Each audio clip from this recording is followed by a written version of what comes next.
कण आपण जानिचंती जदि गैस ऑन करके गोटे बर्तन में 2 कप चीनी सहित गोटे कप पानी आउ 2टी इलायची को कुटिकी पकेदेबे आउ किछि केसर आउ फूड कलर पकेकी ताको सेत पर्यंत फुटेबे जे पर्यंत ता टेक्सचर पूरा तेल भलिया न लागिथिबो तापर बनि जिवो हमर चीनी सीरा तो ताको साइड रे रखिदबा तापर नै जिबा गोटे बाउल रे गोटे कप मैदा आ गोटे चमच घी ता सहित किछि इनो आपण खाइबा सोडा भी यूज करि पारंती आउ हल्का हल्का पानी देकी ताको हमें उसका भल से मिक्स करि नौचे आउ एई भलिया बैटरटे गोटे रेडी करि नौचे आउ गोटे छोट क्षीर जरी को नेकी धोईकी जदि मुह गोटे साइड ओपन करिकी आ ग्लास ऊपर से जरी को रखिकी आमे बैटर सब को दे दौचे क्षीर जरी जगह पाइपिंग बैग भी यूज करि परिबे और सही क्षीर जरी रे मुह को एमती फोल्ड करिकी ता गोटे कोणारे जदि टिके कट लगेकी आमे गरम तेल रे एमिति ताको राउंड राउंड शेप करिकी उल्टे पुल्टे दुई साइड रु कड़कड़िया हैला पर्यंत फ्राए करि नौचे आउ ताको बाहर करिकी जो बनैथिबा सीरा रे ताको डीप करिकी 2 रु 5 मिनिट रखिकी ताको बाहर करिकी प्लेट रे सर्व करि नौचे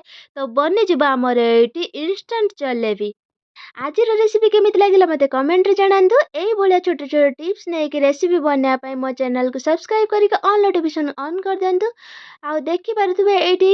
जलेबी एटी केते कड़कड़िया अछि आउ भीतर पूरा जोशी हेतिला कलर आसीतिला एटी फूड कलर आपण मन पई ऑप्शनल अछि जदि घरे बनो चंती ताले फूड कलर यूज करिया बिल्कुल भी आवश्यक नाही गोटे प्लेट रे भंगारुजा जलेबी देखि जेतिकी मन दुख होउतिला फर्स्ट टाइम एते भलो बनितिला बोली कि भाबी कि सेतिकी खुशी भी होउतिली पण माने भी थरे घरे ट्राई करंतु इंस्टेंट जलेबी आउ एंजॉय करंतु।